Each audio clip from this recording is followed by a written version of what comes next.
I held the flyer tightly in my hand as the rest of the group sat comfortably in a circle right on those foldable chairs.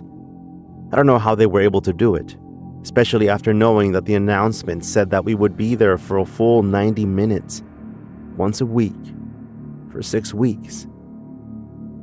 It was a sort of research study from Radford University, a pilot program for a study that we're going to be starting.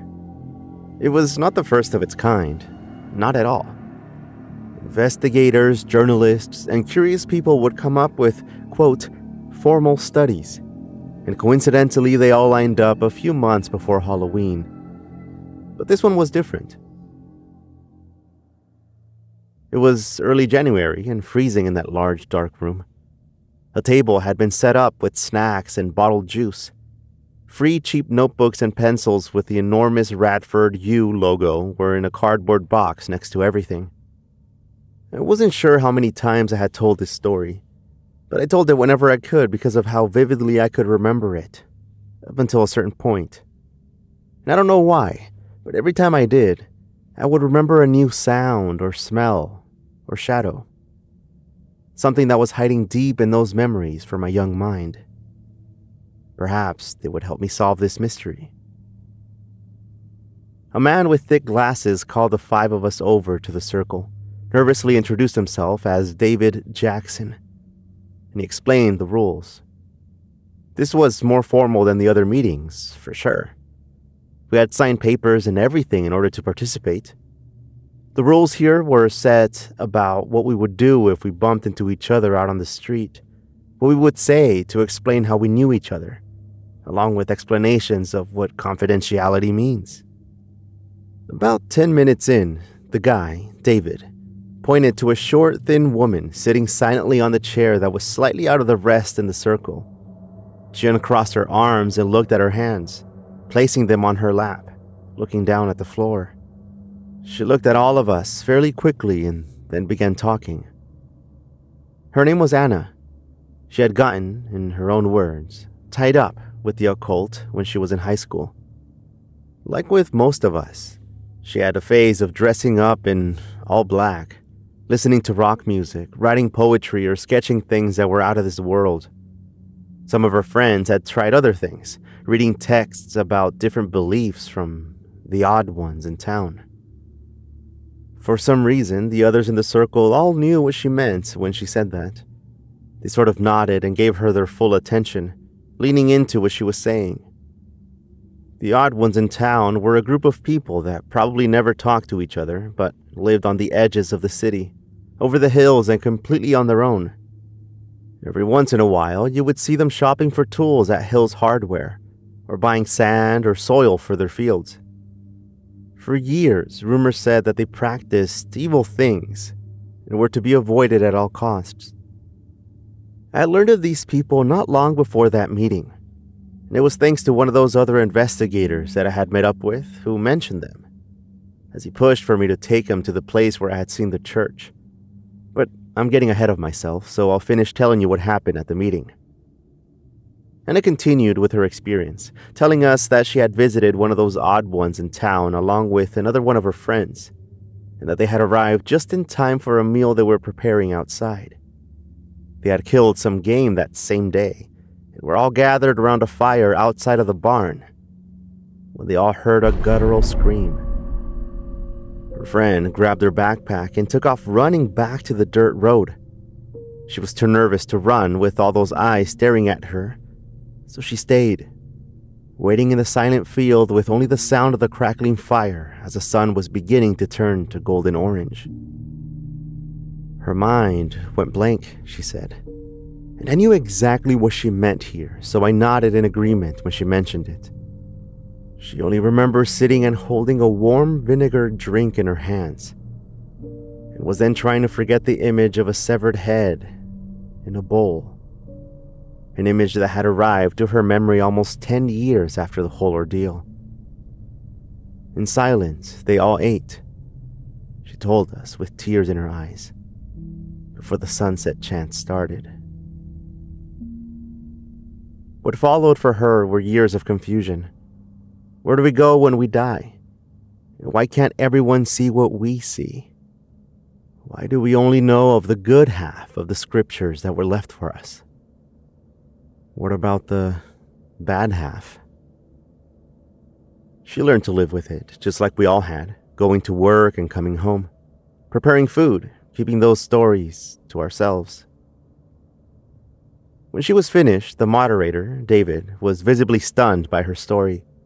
I think it was at that moment when it actually hit him that all this was real, and that the odd ones in town were not just an urban legend meant to keep teenagers within the borders of town.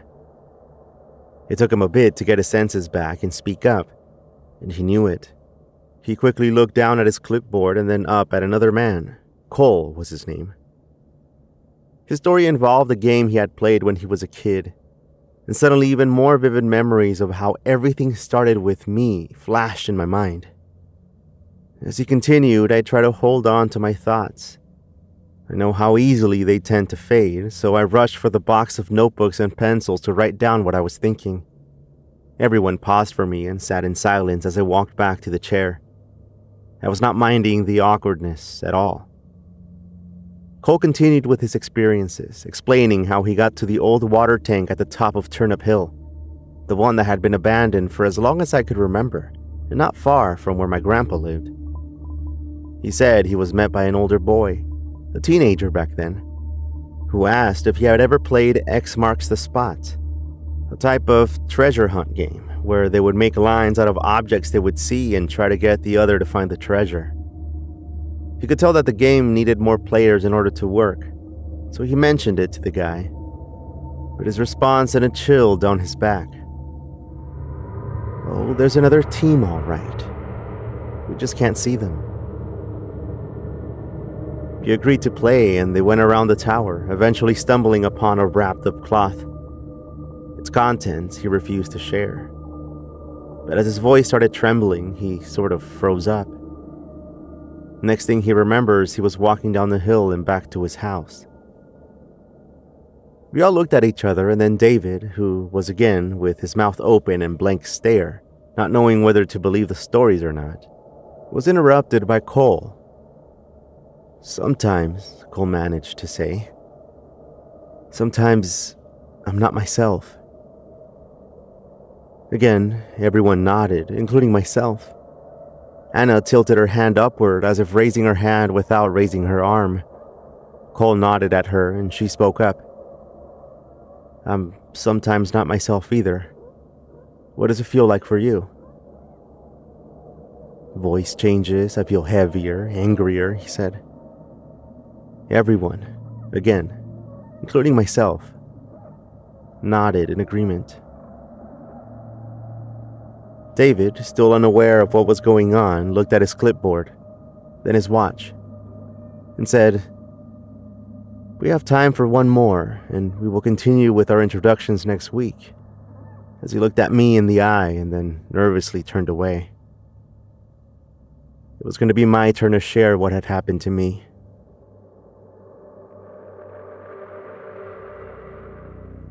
I was about 7 years old when I stumbled out of my grandpa's yard, chasing butterflies with a net we had gotten at the dollar store earlier that day. A friend had come over to spend the day. It was near the end of summer break. One more weekend and school would start again. My backpack had been picked out, the black shoes for my uniform were ready, and I had gotten a brand new box of crayons. Those details came up years after the incident in a survey-type session where myself, along with a group of 3 other people, were talking about the experiences, and happened to mention the start of the school year.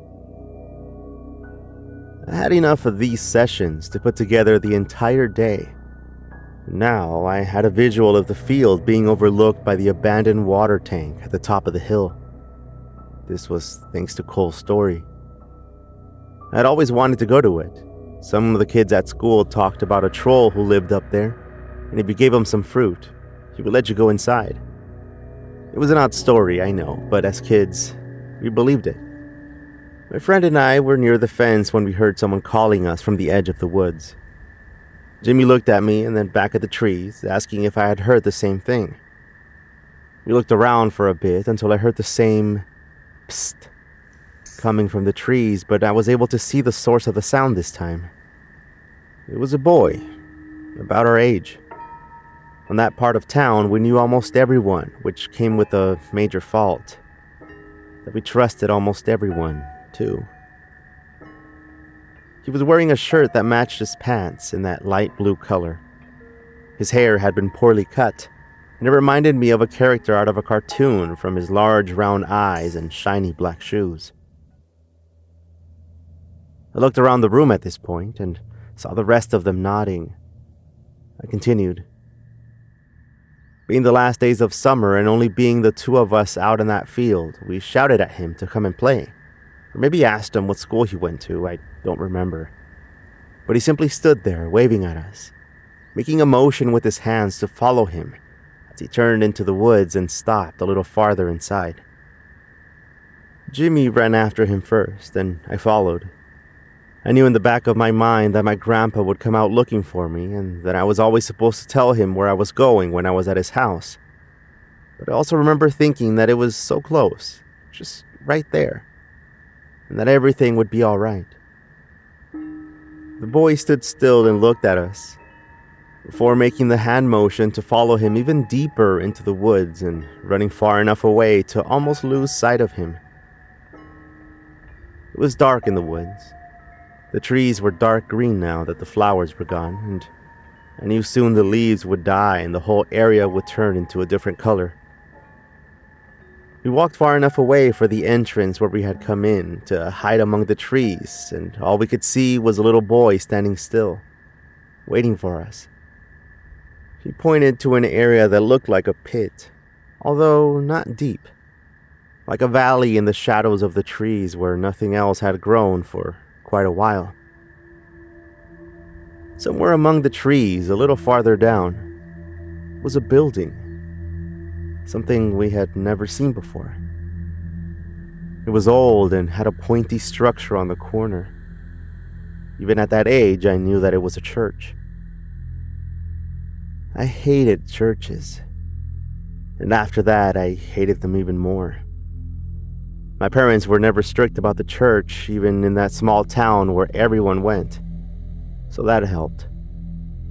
The little boy was walking toward the church, not turning around to look at us anymore. Then, among its abandoned walls, he disappeared. I looked around the room at that moment. Everyone was looking at me, afraid to move. We had all had encounters with the odd ones in town, but no one had heard of a child being one. We knew what we were all talking about. The odd ones were not like regular people.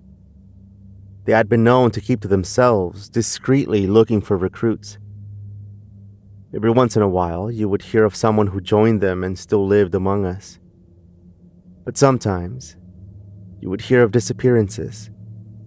Rumors of people being killed for the rituals they had held. I was around 10 or 11 when a large group of men from around town got together with their shotguns to bring them to justice. But the police interfered and forced them to stop.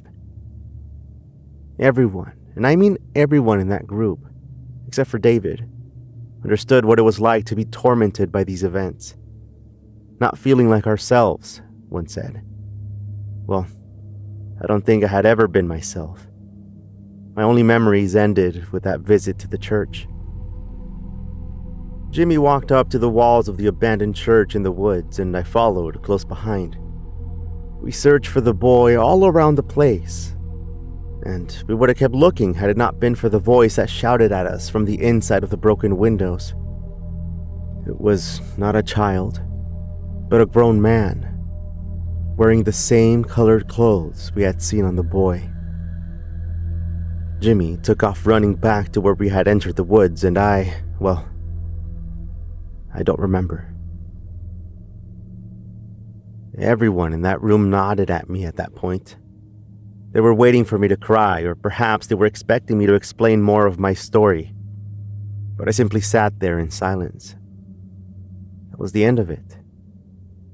The end of me. Eventually, David got it. He closed his notebook and looked at the rest of us. He was still nervous. We could all tell.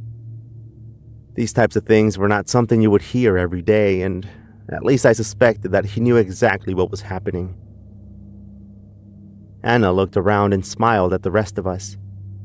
We had been subjected to this type of thing before, and yet we had never met. The surveys they made us take were probably for that purpose. It would be harder to lie if we all knew each other. Or maybe they needed something else and decided to match us by the similarity of our stories. Experiences that were difficult to explain to those who had never been in our positions should have been easier now. But they weren't. And yet we all knew the pain of knowing the truth, the side we hide away from. And completely unintentionally, too. Oh, what we would give to go back to how things used to be. Money, give time, maybe give up our lives.